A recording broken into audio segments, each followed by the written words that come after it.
이 시간 저는 우리 모든 성도들과 함께 창세기 32장 24절부터 32절 말씀을 가지고 신의 한 수라고 하는 제목으로 함께 은혜를 나누기를 원합니다. 야곱은 평생 하나님을 믿고 살았지만 야곱에게 있어서 가장 극적인 전환점이 있었다면 바로 오늘 24절에 홀로 남았더니라고 하는 장면입니다. 모든 평생에 그와 함께했던 재산, 아내, 자식들을 야복강 너머로 다 떠나보내고 홀로 남게 되었습니다.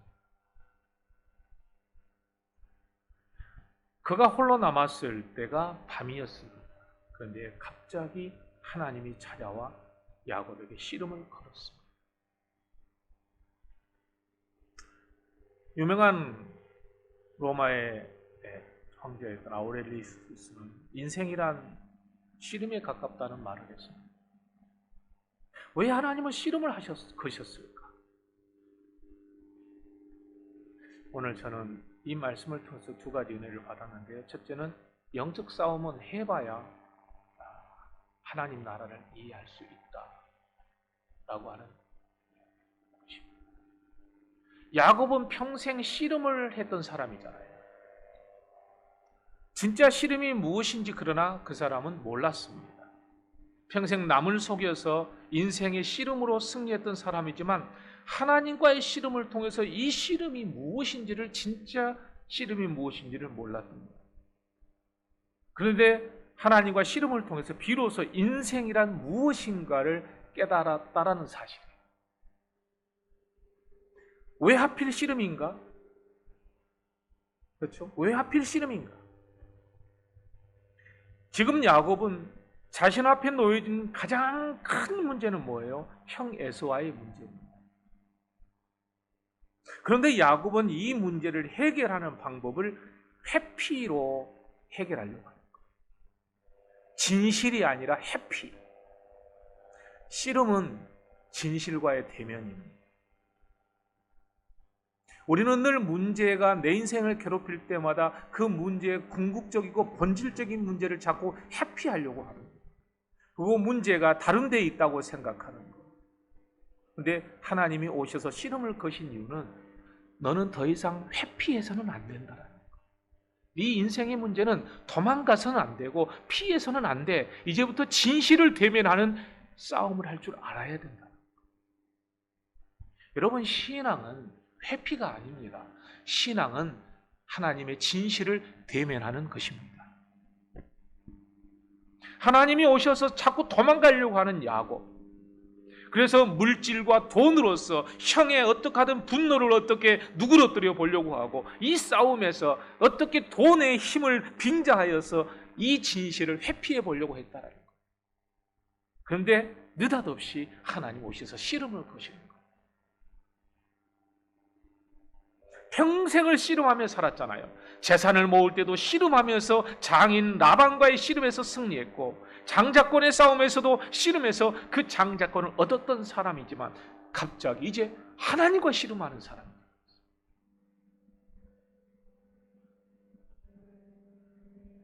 오늘 사랑하는 성도 여러분, 우리가 인생을 살아가면서 만나는 모든 문제는 여러분 꼭 신앙으로 회피가 아니라 영적으로 씨름하여 승리하는 우리 모두가 되기를 주의 이름으로 축복합니다. 고통스럽고 껄끄러운 문제를 만날 때마다 우리는 자꾸 피하고 회피하려고 합니다. 야곱도 그랬던 거예요. 그런데 하나님께서 떡하니 와서 삿발을 붙들고 그의 옷자락을 붙들고 씨름을 거신 이유는 너 도망가서는 안 돼. 자녀의 문제도 마찬가지예요. 직장의 문제도 마찬가지예요. 부부간의 문제도 마찬가지예요. 신앙은 회피하는 것이 아니라 싸워야 합니다. 불교는 산속으로 회피하는 것이지만 기독교는 세상 속에 들어오셔서 하나님께서 사람이 되셔서 우리와 진실과 싸우고 십자가의 승리로 우리에게 구원 주시는 종교입니다. 하나님은 오늘 싸움을 통해서, 씨름을 통해서 야곱을 구원해 주시기를 원하신 줄 믿습니다. 야곱은 진퇴양난의 절박감에 빠져 있습니다. 이런 상황에서 그는 어느 한 사람과 밤새 씨름을 했습니다. 장소는 야복강이었습니다. 야곱은 온 힘을 다해 사력을 다해서 이 사람과 씨름했습니다. 야곱은 절대로 지지 않으려고 끝까지 붙잡았습니다. 그러자 이 사람이 그거를 이기지 못함을 보고 그의 환도뼈, 엉둥이, 둔부에 힘줄을 쳤으므로 그가 힘이 빠져버린다.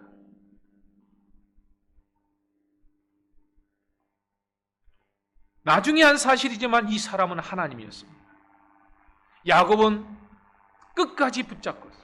하나님께서 그의 이름을 이제부터 하나님과 겨루어 이겼다라고 해서 이스라엘이라고 새로운 이름을 주셨습니다. 그럼에도 불구하고 야곱은 하나님을 끝까지 놓지 않고 하나님 나를 축복해 주셔야만 나는 보내드릴 수 있습니다. 왜 그랬을까요? 왜 씨름에서 이겼다고 하나님이 인정해 주셨음에도 불구하고 그는 하나님을 끝까지 놓아드리지 않았던 이유가 뭘까요? 하나님의 축복이 필요했기 때문에. 여러분, 인생을 다 우리 힘으로 살 것 같지만 우리 하나님은 우리 인생에 축복하시는 하나님이십니다. 육체의 한계를 다 체험하고 나서야 비로소 야곱은 영적인 힘이 필요했다는 것을 깨달은 거예요. 야곱은 홀로 서 있습니다. 처자식을 다 보냈습니다. 모든 것을 다 보내고 혼자 남게 되었습니다. 인생은 혼자입니다. 평생 나와 함께 할 것 같지만 여러분, 물질도 나와 함께 할 수 없습니다. 결국은 나와 하나님과의 문제고 내가 하나님을 만나는 게 인생의 마지막 종착점입니다. 혼자 있는 야곱을 하나님이 찾아오셨습니다. 그리고 다짜고짜 씨름부터 하십니다. 왜 이 씨름을 하셨을까? 이 씨름을 통해서 우리에게 주시는 메시지가 뭘까? 첫째, 한번 따라서 합시다. 야곱의 문제는 에서의 문제가 아니라 진짜 중요한 문제가 있다는 겁니다. 야곱이 고민하는 문제가 실은 중요한 문제가 아니라는 거예요. 지금까지 야곱은 돈도 벌었습니다. 자식들도 10명이나 거두었습니다. 12명이나 거두었습니다. 모든 것이 잘 됐습니다. 승승장구였습니다. 그런데 그의 인생에 딱 한 가지 문제가 있다면 형 에서와의 원한 관계가 해결돼야 한다는 거였습니다. 나는 이 문제만 해결되면 돼. 나는 이 문제만 해결되면 내 인생은 만사오케이야. 어떻게 하면 이 문제를 해결할지 그는 묘안을 짜냈습니다. 우리도 그렇지 않습니까? 우리 인생에 여러 가지 문제가 있습니다. 그 중에서도 이번에 이 문제만 해결되면 나는 인생 만사 오케이가 될 것 같아.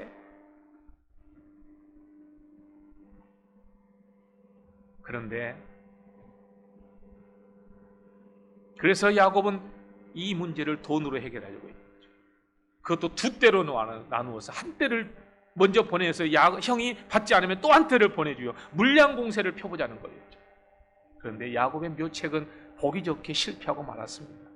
왜냐하면 형 에서가 400명의 군사를 거느리고 야곱을 죽이겠다고 온다는 소식을 들었기 때문에. 인생은 물질로 통하지 않는 게 많아요. 그렇다면 야곱에게 문제는 뭡니까? 여러분, 야곱이 머리를 쥐어짜내고 생각해낸 것은 그의 인생의 문제를 해결할 수 있는 길이 아니었습니다. 오늘 인류도 마찬가지예요. 인간의 지혜로 생각해낸 것이 결코 인류를 구원할 수 있는 문제의 해답이 아니라는 것을 알아야 합니다. 이번에 코로나19 바이러스가 중국에서 시작할 때만 해도 우리나라 몇 명이 전염병으로 창궐 할 때만 해도 이 문제가 몇 개 나라의 문제로 끝날 것이라고 생각했습니다. 그런데 단지 전염병이 금방 잡힐 것이라고 생각했습니다. 그러나 지금은 전 세계적으로 이 바이러스가 지금은 40만 명에 육박하고 넘어갈 만큼 바이러스에 감염된 사람이 늘어나고 있습니다. 어디 그뿐입니까? 경제는 곤두박질하고 공동체는 붕괴되고 사재기에 혼란이 일어나고 지금 우리의 모든 관심은 이 전염병의 문제만 지나가면 다 해결될 거라고 생각하지만 하나님이 오셔서 이 인류와 씨름을 거실 때, 야, 이게 진짜 인류의 문제일 것 같냐고 물어보시는 거예요. 좀 더 근본적이고 좀 더 본질적인 문제가 뭔 줄 알아야 된다는 거예요. 마치 애굽에 10가지 재앙을 내릴 때 바로가 그랬잖아요. 이번만 해결해 주면 이제. 여러분, 바이러스의 문제가 본질이 아닙니다. 인간의 탐욕, 수많은 공장의 폐수와 오염된 공기와 연기와 인간의 탐욕이 만들어내서 온난화가 일어나고 북극에 있었던 얼음 빙하가 녹아서 고대 바이러스들이 다시 살아나고 있고, 전염병은 인간이 만들어낸 인재입니다. 하나님께서 오늘 인류와 씨름하실 때 무엇을 보게 하실까요? 오늘 우리 신앙도 마찬가지입니다. 오늘 내 앞에 놓여진 문제만 보지 마십시오. 하나님께서 나와 씨름하실 때는 그보다 더 본질적인 무엇인가를, 진짜 그것이 문제라는 것을 가르쳐 주기를 원하고 계십니다. 야곱은 사실은 어떻게 하면 형의 마음을 누그러뜨릴까 하는 그 생각만 집중하고 몰골하고 있었어요. 그런데 놀라운 사실은요, 하나님과 씨름을 시작했을 때, 하나님이 씨름을 거셨을 때 어느새 야곱의 마음에서는 에서에 대한 생각은 한 번도 해보지 않았다는 거예요. 이 씨름의 관건은 야곱과 하나님의 씨름이었습니다. 어떻게 하든 야곱은 이 씨름에서 지지 않으려고 하나님만 집중했습니다. 그렇게 자신을 괴롭혔던 에서의 생각은 씨름하는 동안은 생각도 나지 않았다는 것이에요. 왜 하나님이 씨름을 거셨는가를 생각해야 돼요.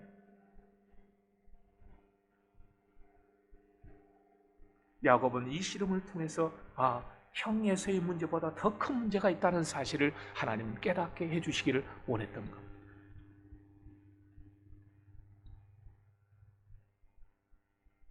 진짜 문제는, 야곱아, 너의 진짜 문제는 에서의 문제가 아니야. 네가 진짜 그것이 문제였다면 너는 이 씨름을 통해서도 에서만 생각났어야 돼. 근데 씨름을 거신 하나님과 씨름할 때 형 에서의 생각은 한 번도 나지 않았고 오직 하나님과의 씨름에만 집중하게 되었다는 거예요. 그렇다면 이 씨름을 통해서 진짜 에서의, 야곱의 문제는 뭐냐는 거예요.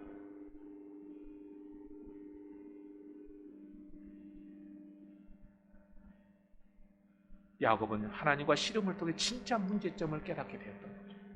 여러분, 에서가 문제가 아니라 바로 하나님과의 문제가 그에게 진짜 문제였다는 거예요. 씨름을 하자 순간 에서의 문제는 잊어버리고 하나님과 씨름하는 문제에 매달렸습니다.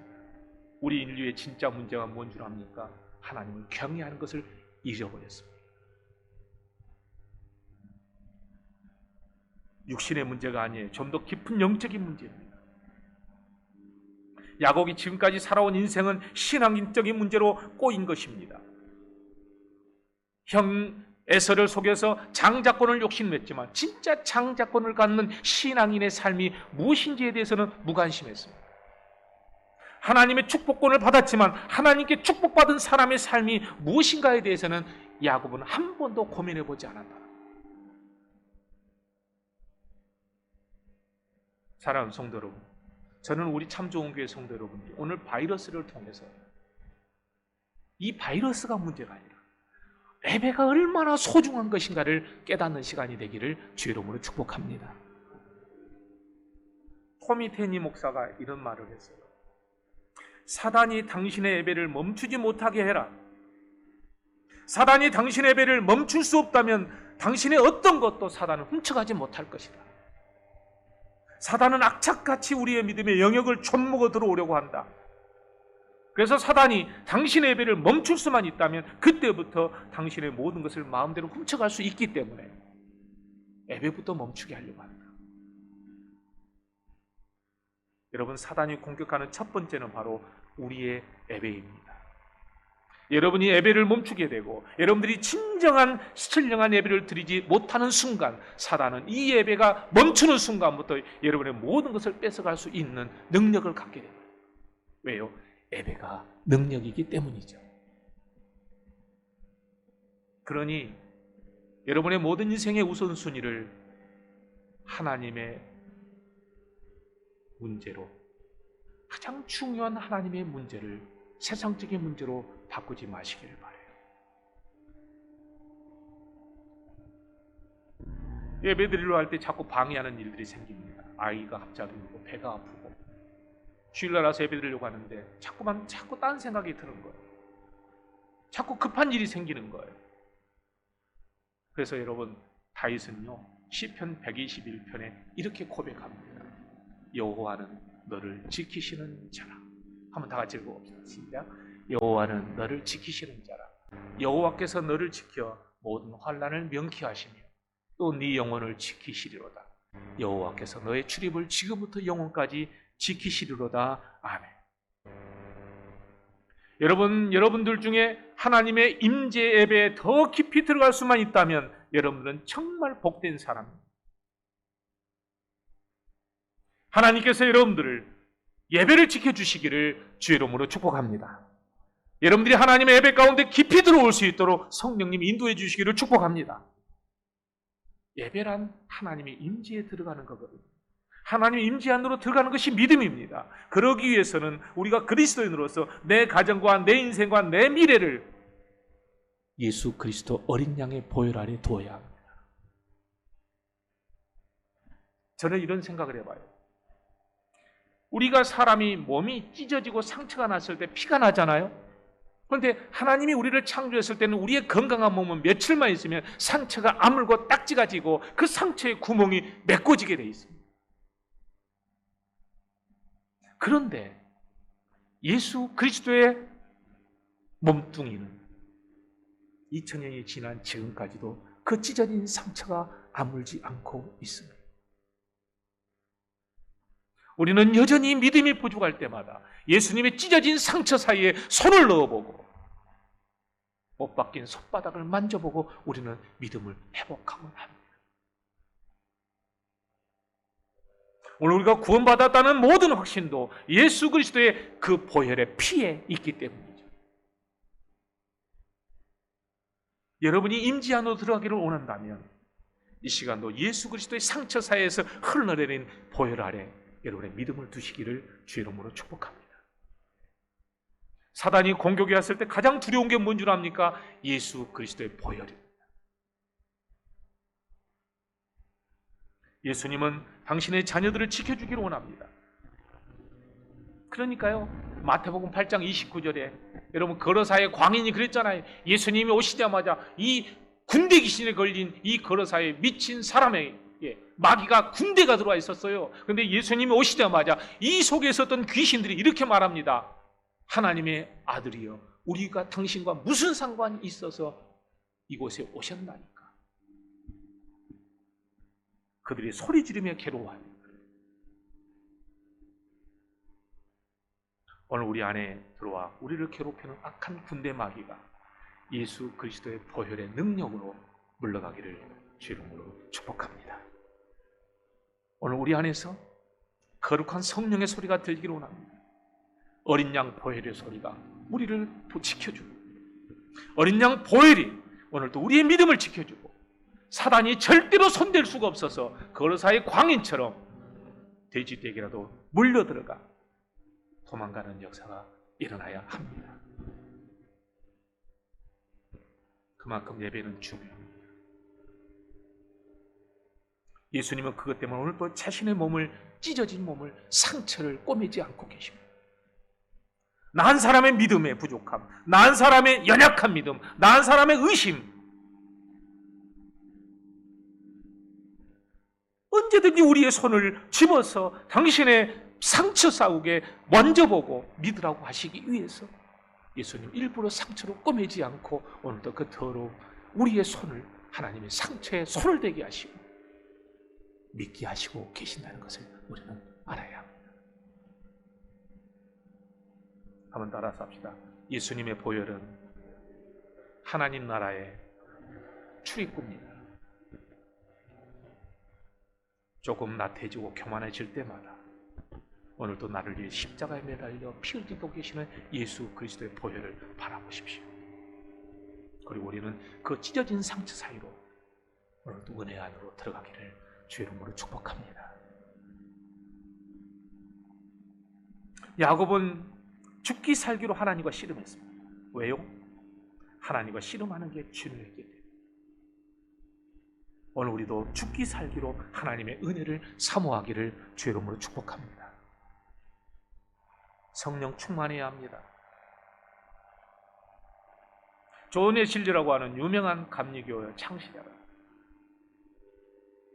성령을 체험하고 영국 교회에 성령 운동을 일으키자 그의 모교인 옥스퍼드 대학에서 교수들이 그를 불렀어요. 그가 현재 지금 벌이고 있는 성령 운동이라는 것이 도대체 무엇인가를 듣고 싶어서 그를 부릅니다. 웨슬리 목사는 교수들이 모인 자리에서 성령 충만을 받으라는 설교를 합니다.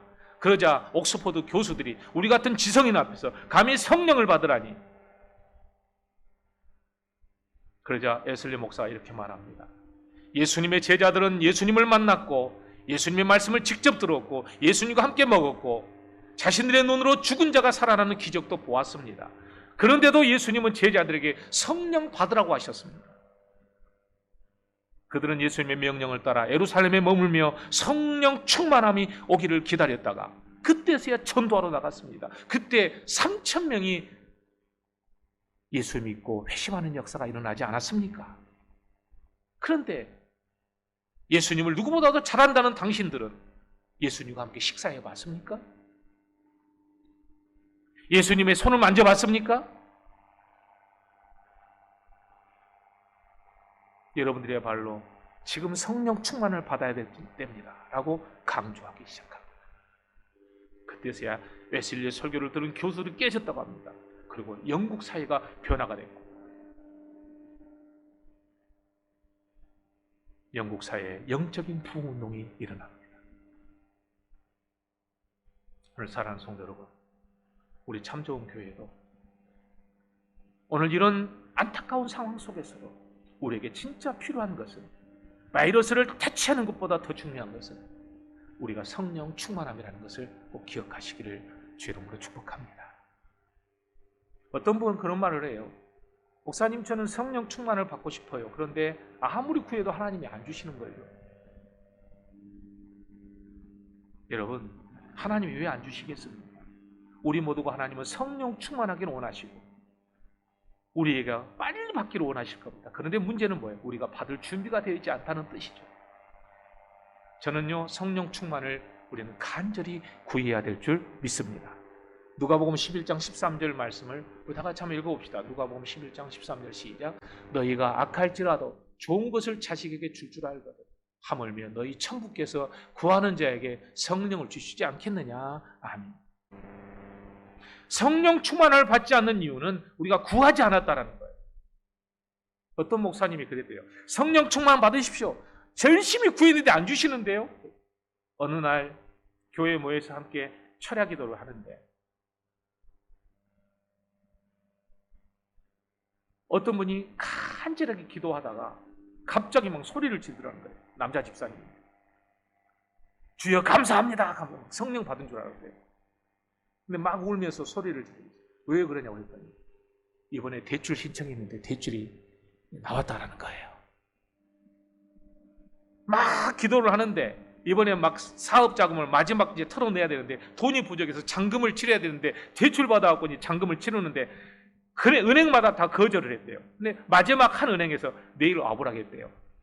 그래요. 저녁에 힘이 빠져서 지나가는데 교회에서 철야 기도한다는 소식을 듣고 어디 한 번이 가보기라도 하자고 왔는데 막 여기서 소리를 지르고 기도하니까 자기도 모르게 막 기도가 나오더라고요. 하나님 대출, 하나님 대출. 한참 기도하는데 전화가 오더라는 거예요. 대출해주기도 했습니다. 할렐루야! 목사님이 화가 났어요.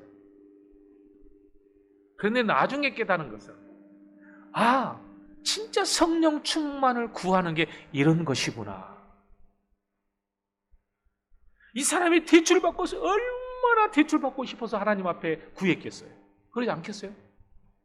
생각해 보니까 내가 성령을 달라고 구하는 것과 대출을 허락해 달라고 구하는 것 중에 어떤 게 더 갈급했을까?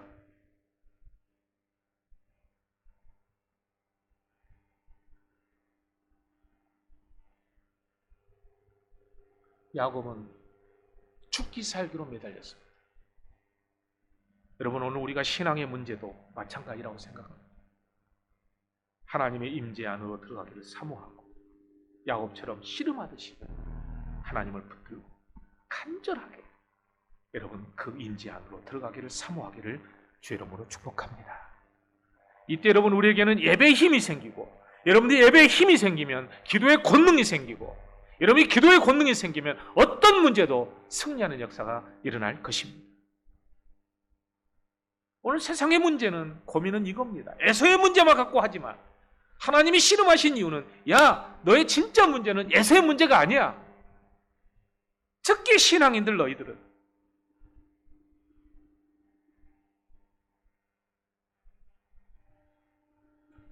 복음은 우리에게 이 세상에 행복해 줄 수 있는 길은 세상에 있지 않고 하나님께 있다고 가르쳐주고 있습니다.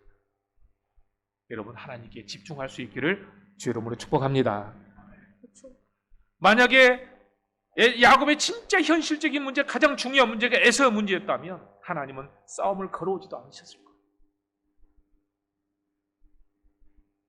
인간이 하늘과 땅을 탐사하고 우주를 탐사하고 자기가 좋아하는 것들을 뭐든지 다 만들 수는 있지만 하나님 관계가 잘못되면 이 인류는 비전이 없습니다. 봐보세요. 여러분, 아무것도 아닌 코로나 바이러스 때문에 미국이 전 난리가 나고 전 세계 증시가 떨어지고 실업자들이 수십만 명이 늘어난 이유가 무엇입니까? 그런 여러분, 애굽에서 하나님께서 바로에게 10가지의 재앙을 내렸을 때 그 강력했던 제국이 무너질 수밖에 없었던 이유를 우리는 이제서야 깨닫는 거예요.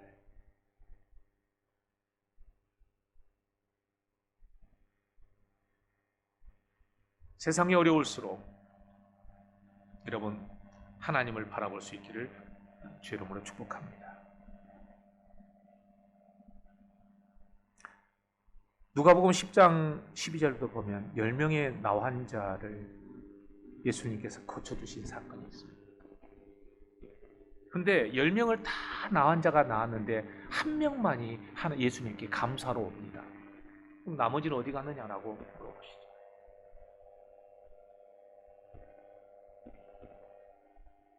지금도 이스라엘 가면 그 교회가 있습니다. 그 기념교회가 있어요. 그 기념교회 가면 그 나환자들이 살았던 격리되었던 물 저장고가 있다고 해요. 근데 그 물 저장고가 얼마나 더러웠던지 이 나환자들이 그곳에서 격리되었어요. 요즘 우리 코로나 바이러스 격리되잖아요. 비참하게 격리됐습니다. 아무도 그곳을 들여다보지도 않아요. 저주받은 곳이니까. 그런데 여러분, 예수님이 그곳을 찾아오셔서 그 격리된 물 저장고 안에 들어있었던 10명의 나병 환자들의 환부마다 손을 대셔서 고쳐주신 사건을 기록하고 있는 거예요. 여러분, 그때 이 나환자들이 예수님을 어떤 심정으로 바라봤을까요? 얼마나 갈급했을까요? 예수님을 만나야만 구원받을 수 있다라고 하는 생각, 그 믿음, 그 갈급함이 예수님을 뚫어지게 보았을 겁니다. 제발 주여 내 손 한 번만 만져주세요. 제발 주여 내 한부에 한 번만 만져주세요.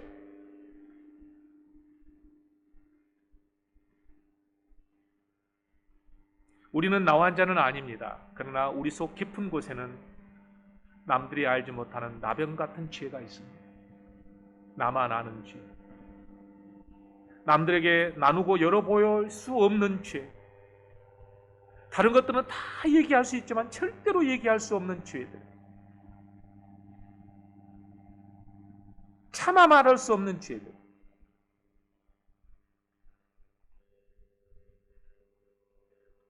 마귀는 그것을 놓칠 리가 없습니다. 그래서 우리를 참소하고 우리를 더럽게 생각합니다.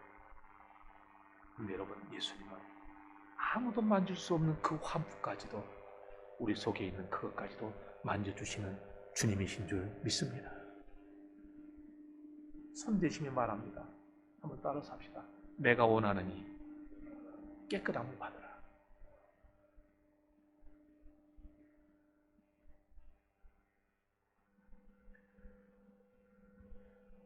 사랑하는 성도 여러분, 오늘 우리 진짜 문제를 다시 한번 생각합시다. 오늘 우리에게 있는 문제는 바이러스의 문제가 아니에요. 오늘 우리에게 있는 문제는 영적인 문제예요. 나의 깊은 곳에 들어와 주님이 만져주시는 그 손길이 문제예요. 나와 씨름을 해서라도 회피하지 않고 진실을 대면하고 이 문제를 승리하도록 오늘 하나님이 씨름을 걸어오시는 사건입니다.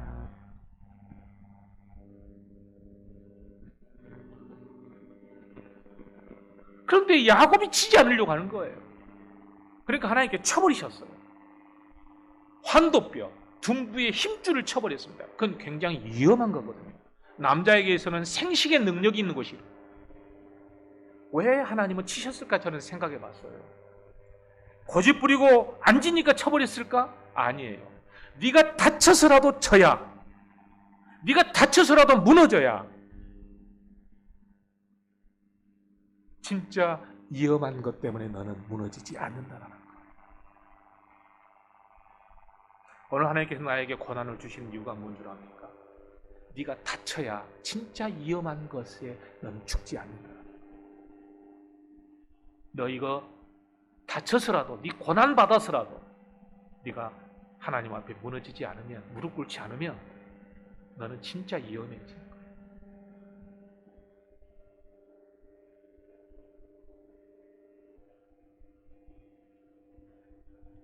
오늘 우리는 예수를 믿으면서 여러 가지 고난과 어려움과 환난을 통해서 환도뼈가 다친 분들이 많습니다.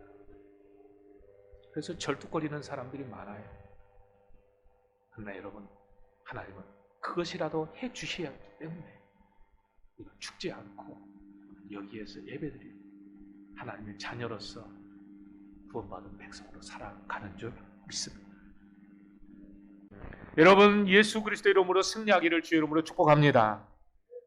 영적 싸움의 승리의 이름을 얻으십시오. 많은 분들이 고난이 오고 환난이 오고 시험이 오면 어차피 해야 될 싸움인데 어떤 사람은 패배자 이름을 얻어서 나오고 어떤 사람은 승리자 이름을 얻어서 옵니다. 너의 이름이 무엇이냐? 야곱입니다. 이제부터 너의 이름을 야곱이라 부르지 말고 이스라엘이라고 해라.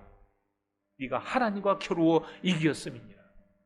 하나님이 부어주신 씨름에 이겼다는 것이지 하나님을 이겼다는 뜻이 아니에요. 하나님이 부어주신 시험에서 여러분 꼭 승리자의 이름을 얻기를 주의 이름으로 축복합니다. 어떤 사람은 그 시험을 이기라고 옆에서 중보기도 해주고 옆에서 기도해주고 권면해주어도 끝내 이 사람은 패배자의 이름으로 나와요. 얼마나 안타까운지 몰라요. 너의 이름을 야곱이라 하지 말아라.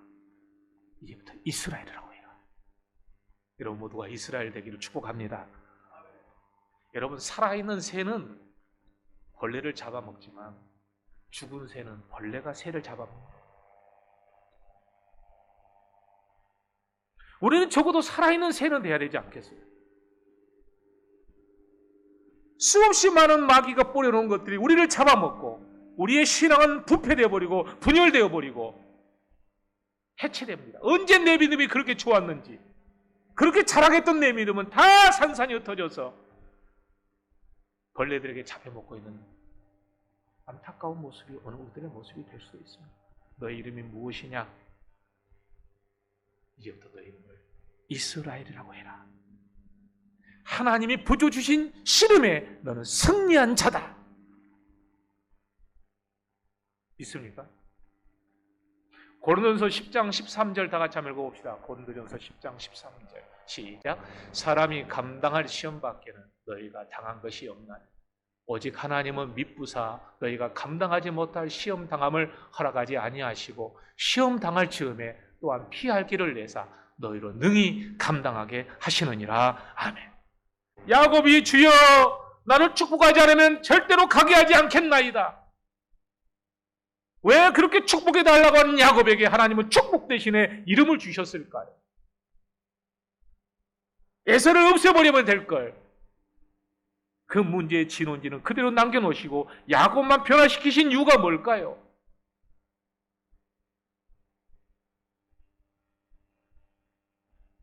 여러분, 야곱을 출산하지 말고 이스라엘을 출산하십시오. 환도뼈를 치는 이야기는 의학적인 용어로는 대퇴골이라고 해요. 넓적다리뼈, 정확하게 말하면 남자의 생식기가 있는 그 부분.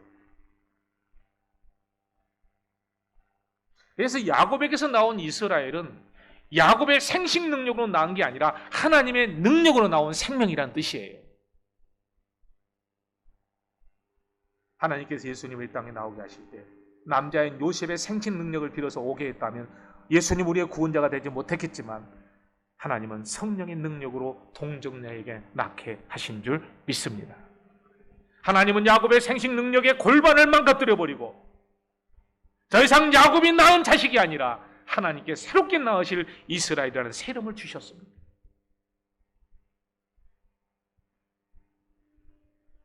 우리는 이골된 골반을 바로잡기 이전에 우리는 골반을 이골시키는 세월, 하나님이 손길을, 의미를 알아야 합니다.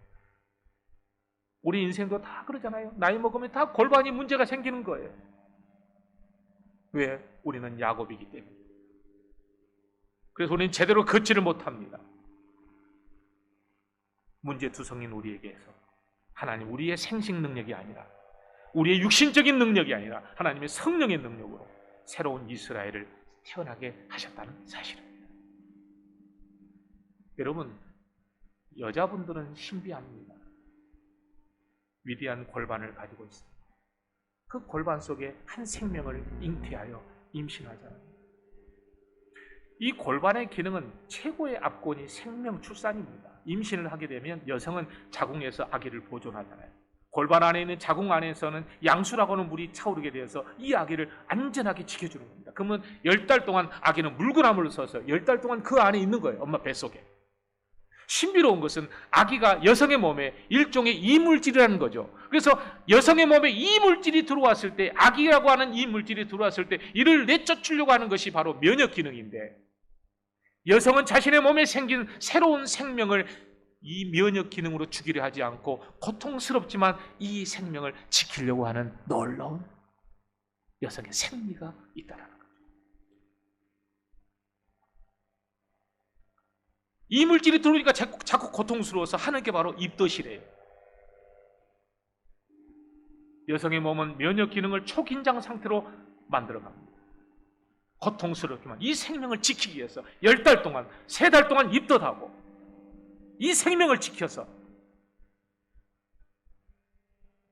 아기가 위험하지 않도록 일체의 불순물이 들어오지 못하고 오직 이 얘기만 지키기 위해서 생체는 반응하는 거죠. 1950년대에 하도 여성들이 입덧이 심하니까 독일에서 입덧에 고통받는 여인들을 위해서 음식을 잘 먹을 수 있는 입덧을 해체시키는 약을 개발을 했대요. 그래서 그 약을 생산해서 팔았는데 여성들마다 이것을 약을 먹자마자 입덧이 멈추고 무엇이든지 잘 먹는 일이 일어났대요. 너도 나도 좋아서 먹었는데 놀라운 일이 일어났대요. 이 입덧을 멈추는 약을 먹고 난 다음에 태어난 아이들이 팔 하나가 없거나 다리 하나가 없거나 장애를 갖고 태어나요. 여기저기 태어난다.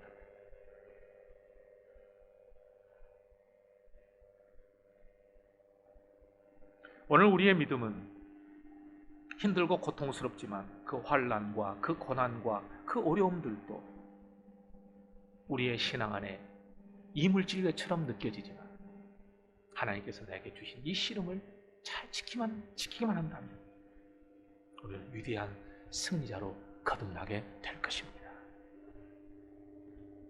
신의 한수입니다. 한번 따라갑시다. 고난은 신의 한수입니다. 여러분, 씨름을 잘 하셔서 어려운 시기를 믿음으로 승리하는 모두가 되기를 주 이름으로 축복합니다. 기도하십시다.